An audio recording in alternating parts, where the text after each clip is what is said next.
तीसरे चरण को लेकर मतदान कल होना है। तीसरे चरण में कल यूपी की 10 सीटों पर मतदान होगा। तीसरे चरण के चुनाव के लिए पोलिंग पार्टियां रवाना हो चुकी हैं।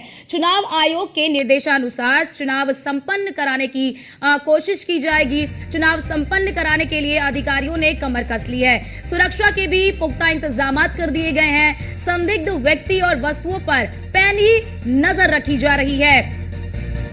और आपको बड़ी जानकारी दे दे कि यूपी की बात कर ले तो यूपी में कल जो चुनाव होगा 10 सीटों पर, उसमें डिंपल यादव सहित 100 प्रत्याशी चुनावी मैदान में हैं। मैनपुरी से डिंपल यादव जो हैं, उनकी किस्मत का फैसला कल मतदाता करेंगे। तो आपको बताते चले कि कल पूरे देश की अगर बात कर ले तो पूरे देश में 11 राज्यों की 93 सीटों पर मतदान होना है और इसमें यूपी की 10 सीटें भी शामिल हैं। बड़ी बात ये देख लीजिए कि कल जो मतदान होने हैं उन मतदान में कई दिग्गजों के भाग्य का फैसला होगा। बड़ी बात अगर यूपी की कर ले तो यूपी में 100 प्रत्याशी मैदान में हैं। ये आपको दिखा रहे हैं इन तस्वीरों के जरिए। आगरा की तस्वीर आप देख सकते हैं कि किस तरह से मतदान केंद्रों पर सुरक्षा के कड़े इंतजाम किए गए हैं। दूसरी तस्वीर आप देख सकते हैं बरेली की, कि बरेली में किस तरह की तैयारियां चल रही हैं। ये तीसरी तस्वीर आप संभल की देख सकते हैं, जहां पर कल मतदान होना है। फैजाबाद की तस्वीर आप देख सकते हैं। मैनपुरी की तस्वीर आप देख सकते हैं कि किस तरह से सुरक्षा के कड़े इंतजाम किए जा रहे हैं। खासतौर से जितने भी मतदान केंद्र बनाए गए उन मतदान केंद्रों पर सभी प्रकार की व्यवस्थाएं हो, मतदाताओं को किसी भी प्रकार की कोई व्यवस्था ना देखनी पड़े, इसके लिए तमाम व्यवस्थाएं की गई हैं। और आप देख सकते हैं कि अलीगढ़ की ये तस्वीरें, यानी कि इन 6 तस्वीरों के जरिए आप समझ सकते हैं किस तरह के इंतजाम किए गए हैं। चुनाव आयोग की तरफ से पोलिंग पार्टियां भी रवाना हो गई हैं और चुनाव को बिना किसी व्यवस्था के संपन्न कराने की कोशिश की जाएगी। ये अलीगढ़ की आप तस्वीर देख सकते हैं सबसे अंतिम में, कि अलीगढ़ में भी किस तरह की, बताते चले आपको कि तैयारी की गई है। तो ये बड़ी खबर आपको बता दें कि कल 10 सीटों पर मतदान होना है और 10 सीटें यूपी की शामिल हैं। इन 10 सीटों पर जहां मतदान होगा वहां पर तैयारियां की गई हैं, जिसमें आगरा, बरेली, संभल, मैनपुरी, आंवला, एटा, ये वो तमाम सीटें हैं जहां पर कल मतदान होगा और सभी तैयारियां कर ली गई हैं। कल यूपी की जो 10 सीटें हैं वहां से 100 जो उम्मीदवार हैं वो चुनावी मैदान में हैं और कल इन 100 उम्मीदवारों के भाग्य का फैसला होगा। इन 100 उम्मीदवारों की जो किस्मत है वो ईवीएम में कैद हो जाएगी और तमाम तैयारियां भी कर ली गई हैं। इन तस्वीरों के जरिए आप समझ सकते हैं कि कल तीसरे चरण का मतदान होना है और तीसरे चरण के मतदान में यूपी की 10 सीटें शामिल हैं, जिसमें संभल, हाथरस, आगरा, फतेहपुर सीकरी, फिरोजाबाद, मैनपुरी, एटा, बदायूं, आंवला, बरेली।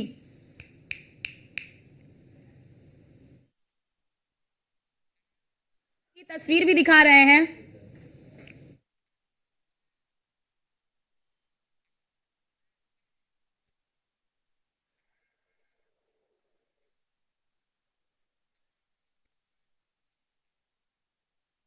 जरिए भी हमने आपको दिखाया किस तरह की तैयारी हुई है और आपको बताते चलें कि कल 10 सीटों पर मतदान होना है। यूपी की 10 सीटें इसमें शामिल हैं और इन 10 सीटों पर उनके नाम भी हमने आपको बताएं कि किस तरह से 100 प्रत्याशी चुनावी मैदान में हैं और इन प्रत्याशियों के भाग्य का कल फैसला किया जाएगा। खासतौर से बात कर ले तो दिग्गजों की, तो मैनपुरी में जहां 2 दिग्गज आमने सामने होंगे, जहां से सपा प्रत्याशी डिंपल यादव जो है वो चुनावी मैदान में है और जयवीर सिंह को बीजेपी ने चुनावी मैदान में उतारा है।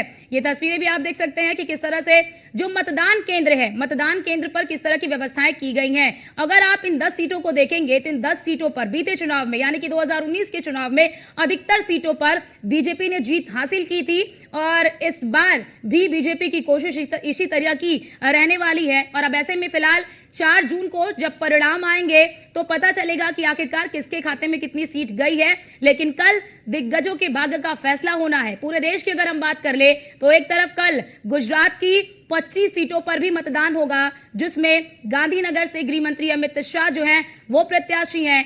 अगर बात कर ले मध्य प्रदेश की, जहां पर लोकसभा की 29 सीटें हैं, वहां से ज्योतिरादित्य सिंधिया जो कि केंद्रीय मंत्री हैं वो चुनावी मैदान में हैं। तो अब ऐसे में कल पूरे देश की अगर हम बात करें तो 11 राज्यों की 93 सीटों पर मतदान होना है, जिसमें यूपी की 10 सीटें शामिल हैं। जिसमें संभल की बात करें तो बीते चुनाव में संभल में सपा ने जीत हासिल की थी। शफीकुर रहमान यहां से चुनाव जीते थे, लेकिन उनका इंतकाल हो गया, जिसके कारण अब जियाउर रहमान को यहां से चुनावी मैदान में उतारा गया है। इसके साथ ही एटा की बात कर ले, इसी के साथ ही अगर मैनपुरी की बात कर ले तो मैनपुरी में मुकाबला काफी दिलचस्प हो गया है। और साथ ही साथ फतेहपुर सीकरी की बात कर ले जहां से बीजेपी ने भी प्रत्याशी उतारा है। और इसी के साथ ही आगरा की बात कर ले जहां से केंद्रीय राज्य मंत्री एसपी सिंह बघेल चुनावी मैदान में है।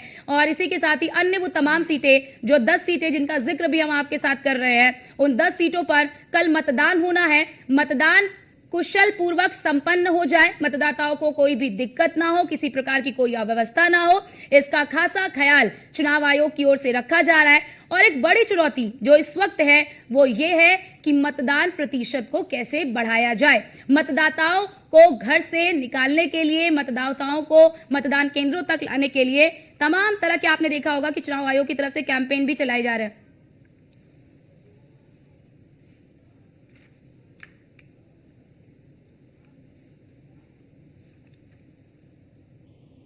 और ग्राउंड जीरो से हमारे साथ हमारे तमाम संवाददाता भी जुड़ चुके हैं। प्रशांत कौशिक हैं हाथरस से, मुजम्मिल दानिश हैं संभल से, और अभिषेक जैन है मैनपुरी से, कृष्णा त्यागी हैं हमारे साथ आगरा से। लेकिन पहले शुरुआत कर लेती हूँ प्रशांत कौशिक आपसे। हाथरस में इस वक्त आप मौजूद है, ग्राउंड जीरो पर मौजूद है, किस तरह की तैयारी देख रहे हैं? कितने वहां पर मतदान केंद्र बनाए गए हैं और इसमें से कितने मतदान केंद्र ऐसे हैं जो संवेदनशील है?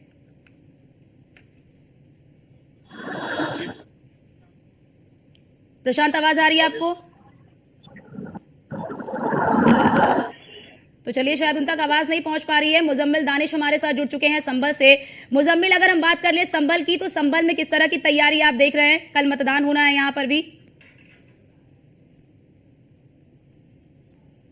तो चलिए शायद मुजम्मिल के पास भी आवाज। जी बोलिए मुजम्मिल। इस टाइम हम लोग संभल यहाँ खड़े हुए हैं। सदर इलाका है जहाँ पर ये पिंक बूथ बनाया गया है। प्रशासन ने पूरी तरह से तैयारी की गई है। यहाँ सेक्टर जो डिवाइड किए गए हैं और पूरी तरह से करीब यहाँ की जो पोलिंग पार्टियां हैं, एसपी और उसके अलावा डीएम कंसल, दोनों लोगों ने ब्रीफ किया गया है। फिलहाल सभी पार्टियों को रवाना करते हुए सभी व्यवस्थाएं पूरी की गई है और बताया गया है कि जहाँ पर अति संवेदनशील इलाका है वहाँ पर ड्रोन कैमरे की व्यवस्था की गई है, उससे भी निगरानी की जाएगी। सेक्टर मजिस्ट्रेट और उसके अलावा जो राजनीतिक पार्टियां सभी को हिदायत की गई है कि किसी तरह से भी कोई भी कानून व्यवस्था में खैर लगा सके। जो भी चुनाव आयोग की यहाँ गाइडलाइन है उसका पालन किया जा सके। फिलहाल किसी यहाँ करीब जो 18 लाख और 32,000 कुछ यहाँ जो वोट है और उनके लिए करीब 4 से ज्यादा यह पोलिंग।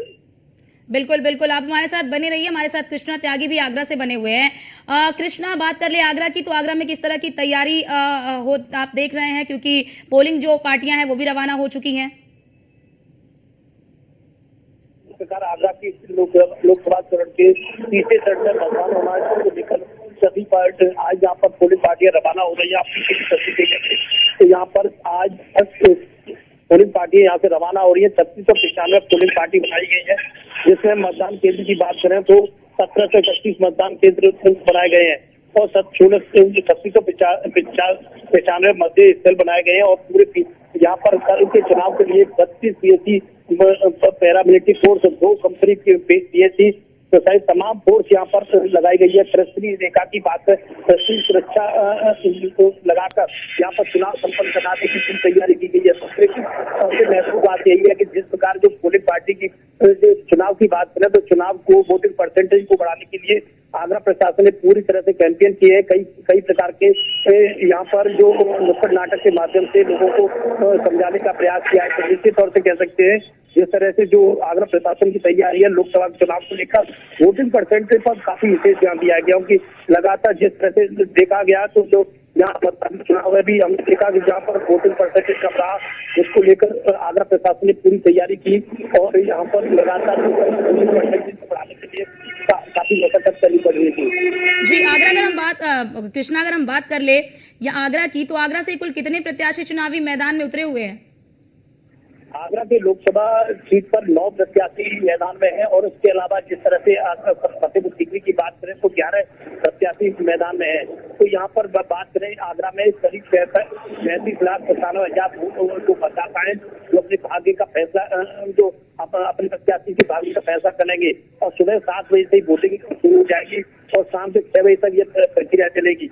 और यहाँ पर जिस तरह से जो पूरी तरह से सुरक्षा व्यवस्था की बात करें तो 59 जोन और 365 सेक्टरों में पूरी तरह से ये जोन को बांटा गया है। और जिस तरह से फतेहपुर सीकरी और यहाँ पर जो नवीन गल्ला मंडी फरीदाबाद रोड पर दो यहाँ पर जो बनाए गए हैं जिससे यहाँ पर पोलिंग पार्टी जहाँ से दबाना होगी और दो यहाँ आगरा में जिस तरह से फतेहपुर सीकरी के साथ साथ आगरा दो जो मतगणना है केंद्र है यहाँ पर 4 जून को मतदान केंद्र भी यहीं से आगरा सीट के लिए यहाँ से वोटिंग रहेगी और फतेहपुर सीकरी के यहाँ जो प्रत्याशी हैं उनके लिए पिरामिड में उन्होंने नवीन गल्ला मंडी को बनाया गया है और प्रेस्क्री कंट्रोल रूम जो बनाया गया है जो प्रेस्क्री रेखा में जिस तरह से यहाँ पर पैरामिलिट्री फोर्स और सैनिक बल और स्थानीय पुलिस का पूरा बिल्कुल बिल्कुल कृष्णा, बहुत जरूरी भी हो जाता है कि चुनाव को बिना किसी व्यवधान के संपन्न कराना एक बड़ी भी चुनौती भी होती है। आप हमारे साथ बने रहिए। अभिषेक जैन भी हमारे साथ मैनपुरी से बने हुए हैं। अभिषेक, आवाज आ रही है आपको?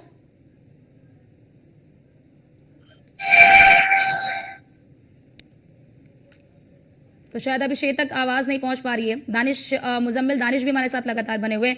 मुजम्मिल दानिश, अगर बात संभल की कर ले तो संभल में कितने मतदान केंद्र बनाए गए हैं और खास तौर से मतदाताओं के लिए किस तरह से, क्योंकि कई बार हम देखते हैं कि मतदाताओं को उत्सुक करने के लिए उनका रोमांच बढ़ा रहा है, उसके लिए कई बार क्या होता है कि मतदान केंद्रों पर कई तरह के सेल्फी पॉइंट्स बनाए जाते हैं। क्या उस तरह की व्यवस्थाएं दिख रही हैं संभल में?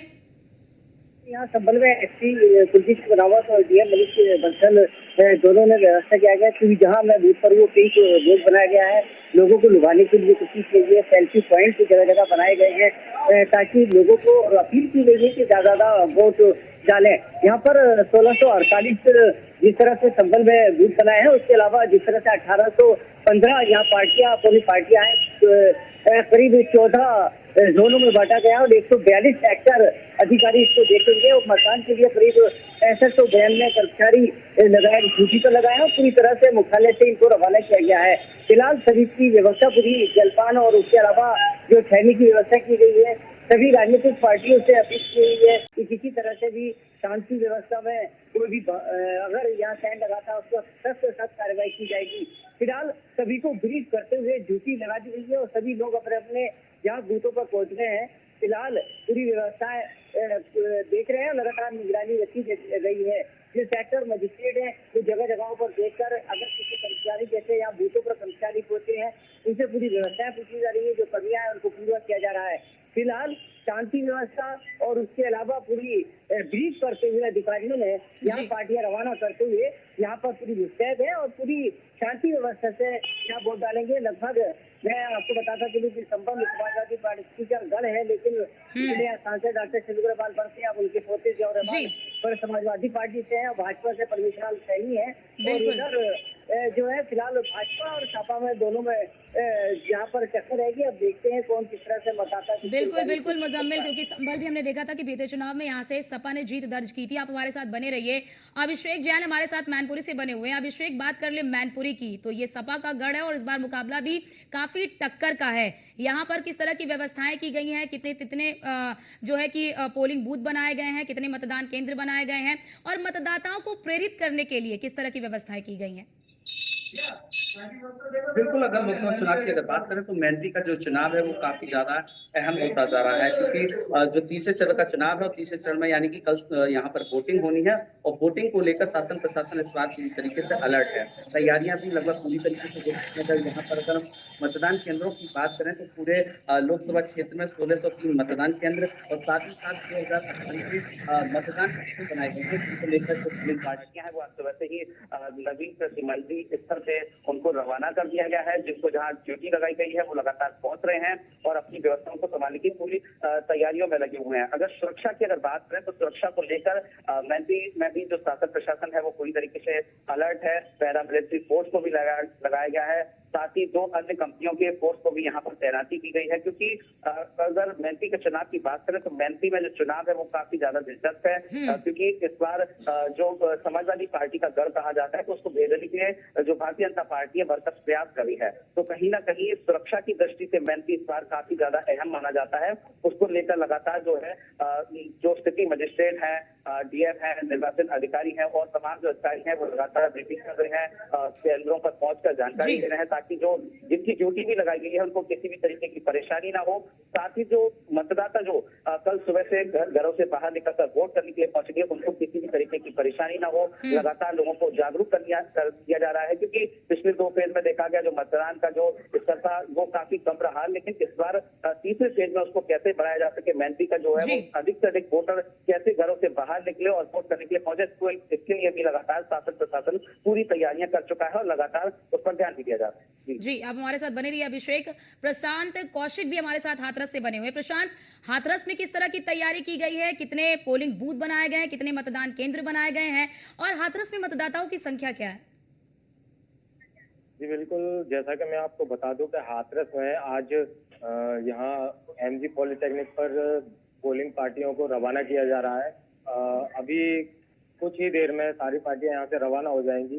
बात करें मतदाता और मतदाता मतदेय स्थल की, तो यहाँ पर लगभग 1200 कुछ मतदान स्थल बनाए गए हैं और इसमें 12 मतदान स्थल ऐसे हैं जो अति संवेदनशील हैं, जिसको लेकर पुलिस और प्रशासन ने भारी सुरक्षा व्यवस्था की है।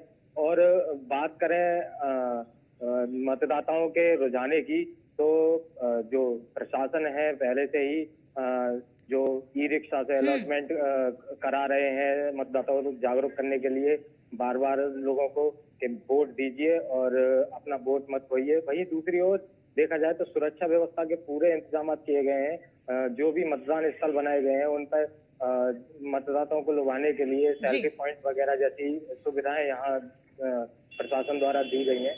वहीं अभी बात करें तो सुबह यहाँ जो प्रत्याशी हैं, 3 प्रत्याशी यहाँ मुख्य रूप से मैदान में है। बसपा से कैंडिडेट हेमबाबू कुशवाहा है और वहीं सपा से जसवीर सिंह वाल्मीकि हैं और बीजेपी से अनूप प्रधान यहाँ रण में है। वहीं दूसरी ओर इनकी बात की जाए तो यहाँ इन सीटों से जो हाथरस विधानसभा है यहाँ से और जो लोकसभा पिछली लोकसभा थी वहाँ पर लगभग बीजेपी का ही काबिज रहा है सांसद। तो जहाँ तक बात की जाए कि अन्य पार्टियों की है, तो अब के जो मतदाता क्या तय करेंगे ये देखने के लिए मिलेगा।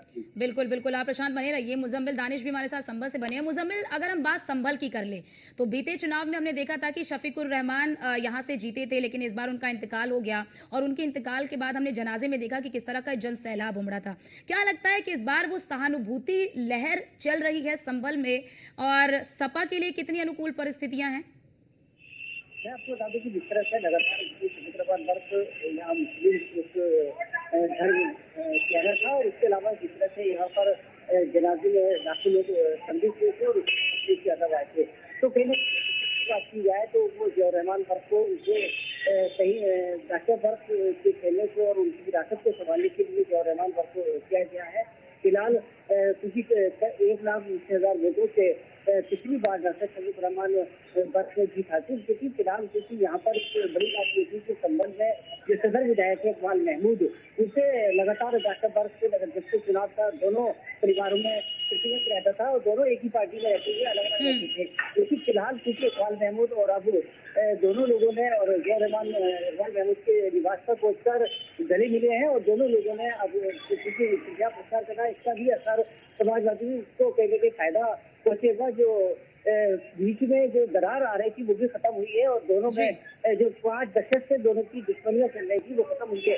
तो कहीं ना कहीं अब देखना है कि समाजवादी प्लस भारतीय जनता के परमेश्वर लाल सैनी की जो मुस्लिम यहाँ है करीब 8 लाख से ज्यादा 18 लाख वोट है और इसमें 9 लाख करीब मुस्लिम वोट है। तो उसके फिर बात ये की जा सकती है, लेकिन जिस तरह से अब एसपी और यादव लोगों पर दोनों का डिसाइड रहता है कि किससे किधर जाते हैं तो कौन किसको फायदा उठाता है वो है। लेकिन फिलहाल जो फायदा देखा गया है वो समाजवादी पार्टी और प्लस भाजपा दोनों के बीच टक्कर रहेगी और दोनों के बीच कौन किसके वोट की पसंद रहता है। बिल्कुल बिल्कुल, वो तो विधानसभा देखने वाली बढ़ेगा। बात होगी मुजम्मिल की किस तरह का मुकाबला होने वाला है। वो तो परिणाम जब 4 जून को आएंगे तो पता चलेंगे। अभिषेक जैन मैनपुरी से हैं। अभिषेक, बड़ी बात ये कर ले, देखिए राजनीतिक पार्टियों के अपने अपने दावे वादे तो हैं, लेकिन इससे इतर अगर हम जनता की बात कर ले, क्योंकि आप धरातल पर रहते हैं, जमीनी हकीकत को बेहतर तरीके से जानते हैं, स्थानीय लोगों के स्थानीय मुद्दे क्या हैं और क्या लगता है कि मैनपुरी में सहानुभूति लहर के साथ साथ सपा के गढ़ के लहर के साथ साथ क्या स्थानीय मुद्दे भी हावी रहने वाले हैं इस चुनाव में? देखिए, जिस तरीके से आपने यहाँ पर मुद्दे की बात की, तो सबसे बड़ी बात यह है कि शुरू से जो लगातार देखा गया है, ये जो गढ़ है मैत्री, वो समाजवादी पार्टी के हाथ में हमेशा से ही रहा है। लेकिन इस बार जो भारतीय जनता पार्टी है, वो इस बार जो सपा का जो गढ़ है, उसको भेदने की लगातार पूरी प्रयास कर रही है। और मुद्दों की अगर बात की जाए तो यहाँ पर समाजवादी पार्टी भी दावे करती है कि सबसे ज्यादा विकास कार्य समाजवादी पार्टी के द्वारा कराया गया है। लेकिन वही भारतीय जनता पार्टी की अगर बात करें तो इस बार वह भी बड़े बड़े दावे कर रही है कि मैत्री में समाजवादी पार्टी के कार्यकाल में नहीं बल्कि भारतीय जनता पार्टी के कार्यकाल में हुआ है। और आगे भी जब यहाँ पर भाजपा का सांसद होगा, क्योंकि अगर भाजपा का सांसद होगा तो उसी हिसाब से यहाँ पर मैत्री में भी एक बड़ा विकास कार्य किए जाएंगे। इस तरीके के लगातार दावे किए जा रहे हैं। स्थानीय मुद्दों की अगर हम बात ठीक है अभिषेक, बहुत बहुत शुक्रिया आप सभी का हमारे साथ जुड़ने के लिए और तमाम जानकारी हमारे दर्शकों तक साझा करने के लिए कि किस तरह की तैयारी की गई है, कितने मतदान केंद्र बनाए गए हैं, मतदाताओं को प्रेरित करने के लिए किस तरह से चुनाव आयोग ने जो पहल की है उसका कितना असर देखने को मिलेगा। फिलहाल वो तो कल जब मतदान केंद्रों पर मतदाता पहुंचेंगे तो वो देखने वाली बात रहेगी। और फिलहाल के लिए इस बुलेटिन में इतना ही। बाकी देश और दुनिया की तमाम खबरों को देखने के लिए आप बनी रहिए न्यूज़ ऑन इंडिया के साथ। नमस्कार।